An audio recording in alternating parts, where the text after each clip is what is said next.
Hello, Robin. Hi there. So nice to meet you. Thank you so much for doing this interview. I'm so excited to. Oh, me too. Me too. Sorry, I'm trying to adjust the window so it looks like I'm looking at the camera and not looking off to the in the to the in the distance there. Let's see.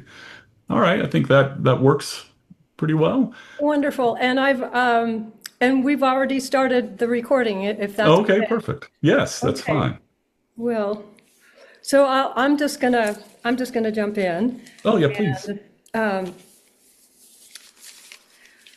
me see. Well, welcome and thank you so much for doing this recording. I'm so thrilled to be performing your music and learning about who you are as a musician and a composer. It just means so much to me. I grew up with my father composing every day on the piano, and I thought that was normal. And Oh, so I just can't live without hearing new compositions and reaching out to composers to understand more about the composer, more about the music, so that when I conduct, I I feel a little bit closer to the music and I can share that inspiration of the creative spirit. And I'd like to just give a little bit of an introduction. okay, sure. You are a prolific composer. Your catalog has many different genres, and as I've studied your compositions, it's fascinating to me how your voice is so unique in the strings. It's unique, completely unique for choral music. It's it's really interesting. Your film scores are so beautiful. Oh, thank you. The there's just so much that is in your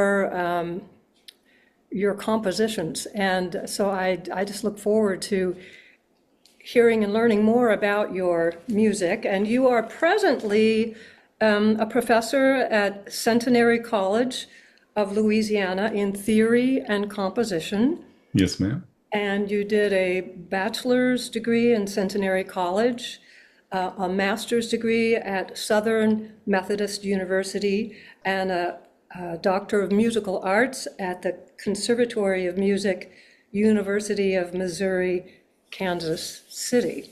Yes, ma'am. And that's just kind of scratching the surface.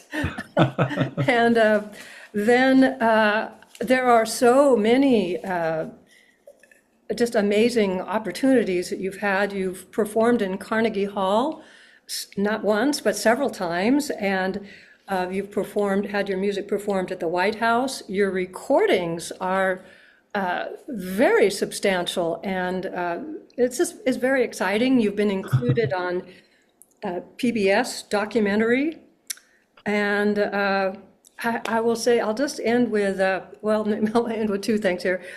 I love the in your film music, dancing alone is Oh, sure. very moving, and the pop song "King of False Alarms" is absolutely beautiful. I just Oh, thank you. really love listening to that. And now I find this probably the most important thing to me that you wrote on one of your, I think it was a bio, and you said, I am grateful that every day I am surrounded by music, grateful for my loving and supportive family, and I am grateful to all of you who have taken an interest in my work. I hope that my music can touch your lives in the same way that your artistry has touched mine. And I just think that's so lovely. That helps me so much when I listen to your music. And so we'll start on some questions. Sure. And Here is the first one. What are your earliest memories as a musician? Well, I remember this vividly. When I was very little, I must have been 2 or 3 years old. I was in a daycare, and at nap time, the person who was in charge would put classical music on the record player, to help us sleep during nap time. And I would never sleep. I would never sleep. I would just listen to this music. And I remember hearing one piano piece. It's funny because I'm wearing a Beethoven shirt today, but it was this haunting piano work, and I didn't know what it was. Neither one of my parents were musicians.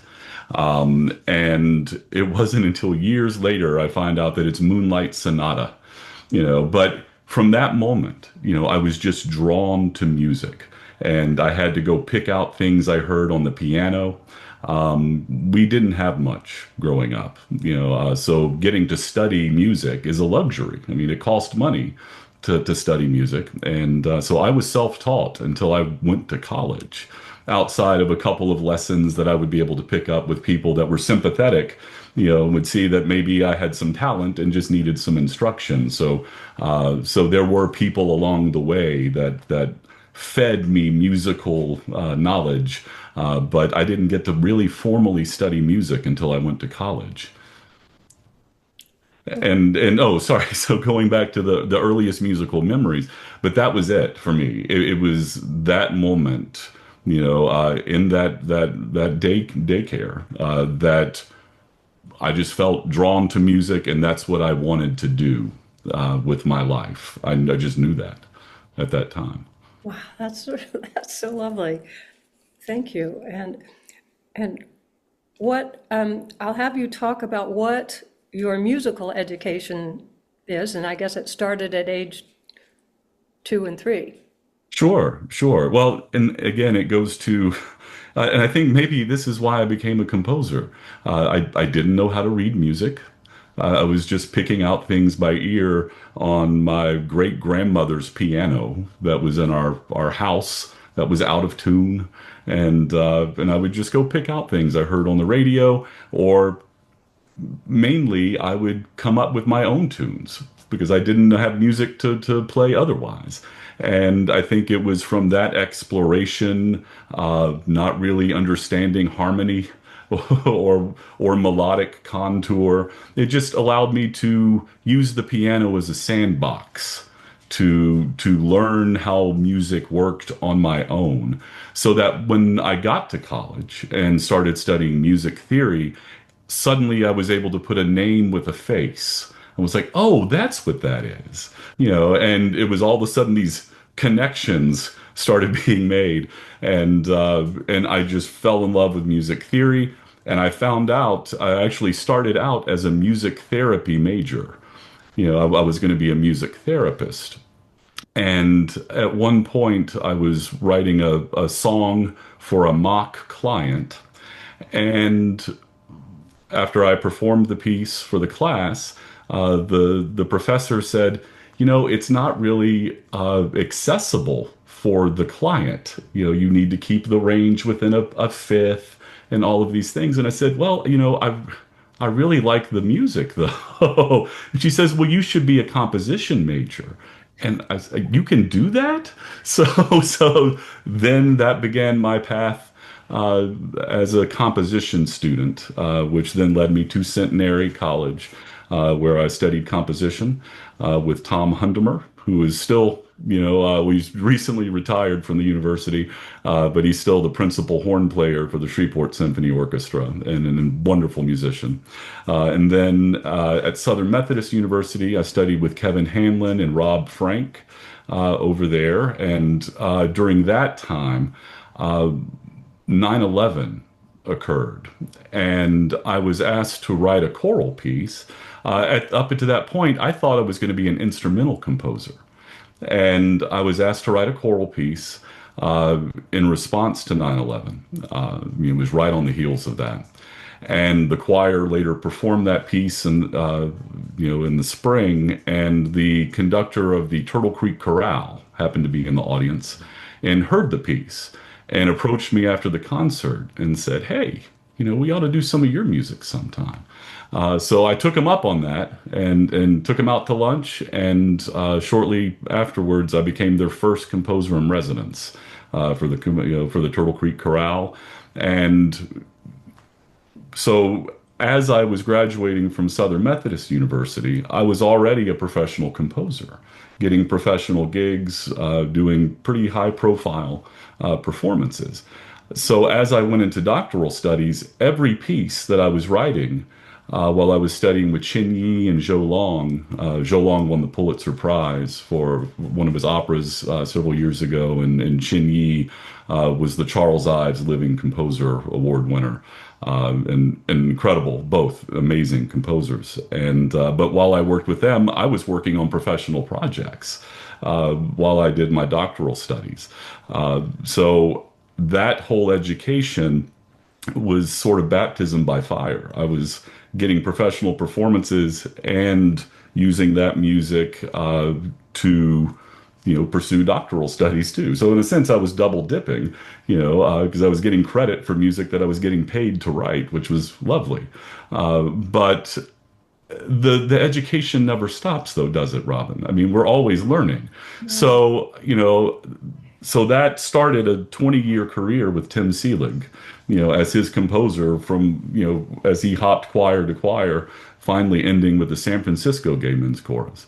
And I learned so much from him, and I learned so much from people like you and, all the musicians that perform my music and say, hey, you might consider this next time. I mean, composers love feedback from the musicians that perform, our works. I mean, it's a symbiotic relationship. We need you, and you need us, and we're better together, by bouncing ideas off of each other.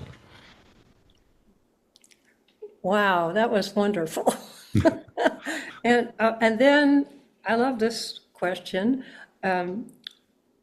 What inspires you to compose? Oh gosh, just the world around me. Really, I think y'all are performing "Calling from Afar." Is Yeah. that correct?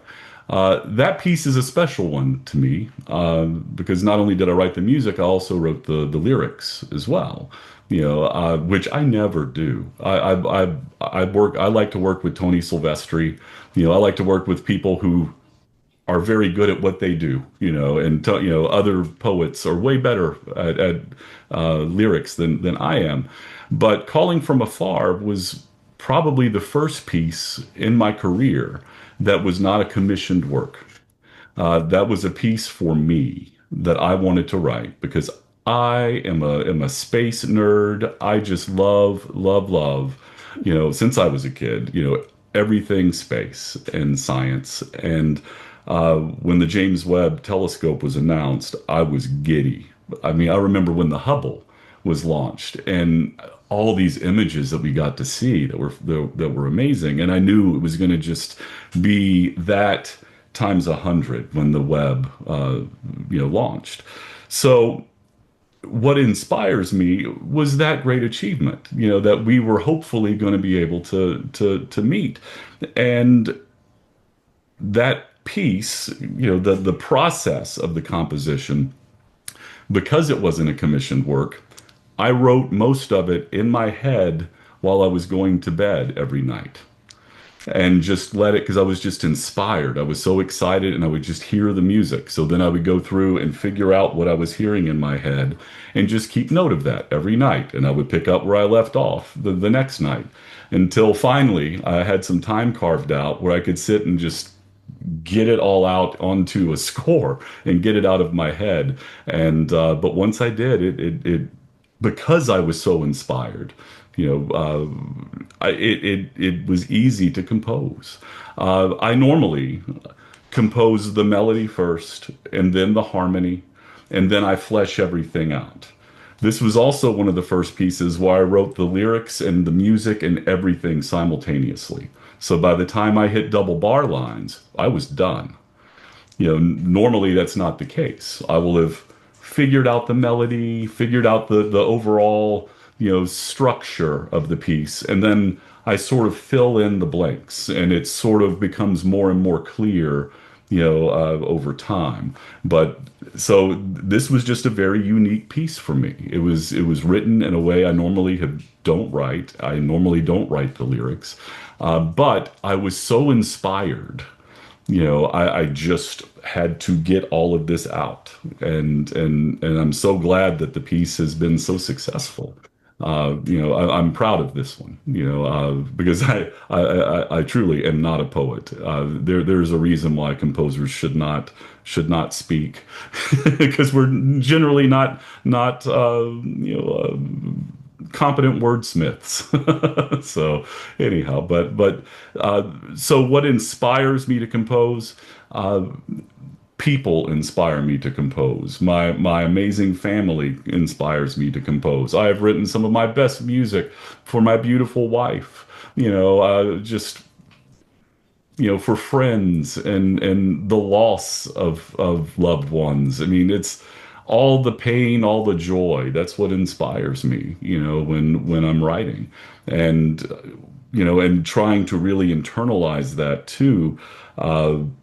When you were writing is important. Trying to stay in the world that you were creating can be daunting. Sometimes, we're all creative artists, and there are, I'm sure, days when you were conducting and you have to conduct a joyful piece, but inside you were not feeling joyful, and maybe you had a bad day, but you have to, be joyful in that music that you were conducting, and to try to stay in the world of the music, you know, is so important, that being passionate about what you were writing really makes it helpful.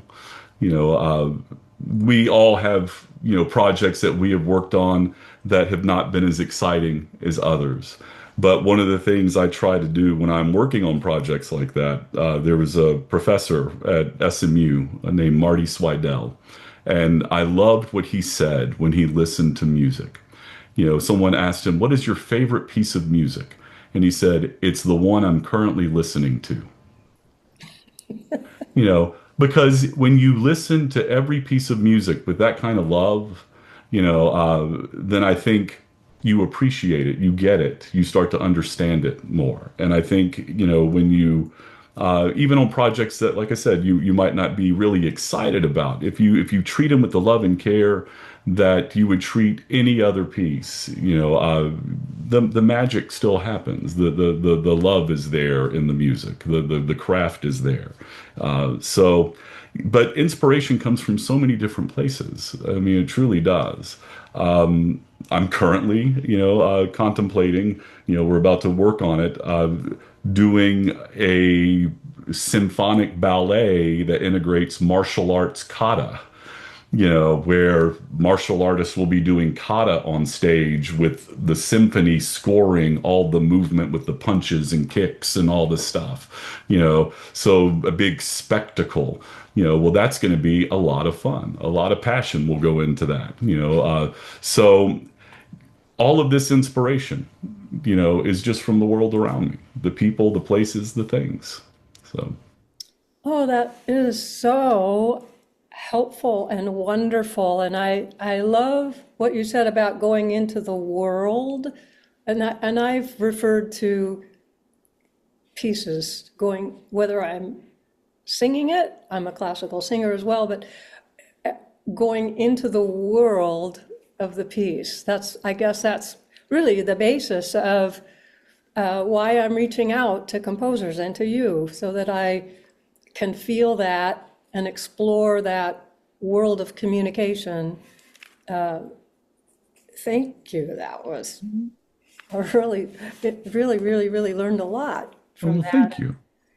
And so you've pretty much already answered this, but the last question was, what is your compositional process? Do you have anything to add? Well, yeah, What you said, let me interrupt a second. sure, go right ahead. Is in your whole catalog, as you go from this genre to that genre to this genre, there's this, it was fascinating to me because your voice, your compositional voice was so unique in each genre. You know, a lot of composers I can kind of hear something similar in all of it, and yeah, I mean there is some similarity with yours, but you're You're- really exploring the genre. There's a unique voice coming from the film score, coming from the pop music, coming from the choral music. There's something really beautiful going on with the voice in the orchestra. So anyway, thank you for yeah, I no, interrupted you. no, you're absolutely right. And this is a problem I have because it can be a problem, and it has been a problem in the past. Shortly after I became the composer in residence at with the Turtle Creek Chorale, I had written a handful of pieces, choral works, and I was also on the faculty at the Aspen Music Festival in school at the time. And I reached out to Oxford. I had yet to be published, and I was looking to get published for the first time. And I reached out to Oxford University Press, and the president got back to me and said, "Hey, yeah, please send me some of your music. We'd love to look at it." And I sent it to him. And a couple days later, he gets back to me and was very sweet, called me and said, "Look, I love every piece that you sent me, but you were a publisher's worst nightmare because every piece was different." And I said, "Well, isn't that a good thing?" And he says, "Well, I mean, I would think that." And he says, "Well, not necessarily." He said, "Let me put it this way." He says, "We currently have 3,500 pre-orders for a piece that John Rutter has yet to write because they know it's going to sound like John Rutter." And he said, no one's going to know what your next piece is going to sound like." So anyway, I eventually got published, and my music is, kind of all over, but one of the things I love about being a composer is that I get to wear a lot of different hats. Going back talking about the being in the world of the music. Well, I get to create a whole world, a unique world that's new and exciting and fresh that could have a different harmonic language. Now, my wife, says that she hears my harmonic choices throughout my music, but we've been together for a very long time. So 26 years now. So she's been listening to my stuff for quite a while. But I I personally love the challenge of being unique in as many different styles. Film is great. Doing film music, it's the best of being a chameleon as a composer. Because if you're doing a Western movie, then you get to write Western music. If you're doing a horror movie, you get to really dip into all of those wonderful avant-garde techniques you studied in orchestration back in college. So there's all these different things that you can do with music and explore. It's wonderful having all of these melodic choices, harmonic choices, textural choices. And I have a lot of friends that write in with the same voice, and they are very successful and they are very happy doing that, and that is fine. I just like doing something different, because I get bored with my own music, and I want to be able to hear new stuff, something that sounds fresh coming from me. So, maybe someday the music will start being more homogenous, but until then, I'm going to try to explore as many different areas that music will allow me to. Well, that's wonderful. I think that's your strong gift. That's your gift as a composer, that you're able to adapt, and you do. You do, from the westerns to more pop things, and then just imitating violence in the movie, and Sure. adventure, and it's I'm gonna say 100% go for it. Thank you. Thank you. Thank you. Yeah. Well, I just want to thank you very, very much. I've learned so much, and I'm so excited to be able to share with my musicians. And we will truly enjoy performing your music, and I'm going to be digging out more of your music to perform. Well, please do. Please do. Well, tell everyone I can't wait to, and if you would, please send me a recording when you get a chance I of the will. concert. It will be recorded, Okay, wonderful. and I have a lovely mezzo soprano that will be singing in the great flowing river. Oh, oh, I love that piece too. I'm proud of that one as well. So, Yeah. Well, well, thank you very much, and I look forward to performing more of your music. all right. Thank you so much, Robin. It's good to see you and tell the singers I said hello. Okay. All right. Thank you so much.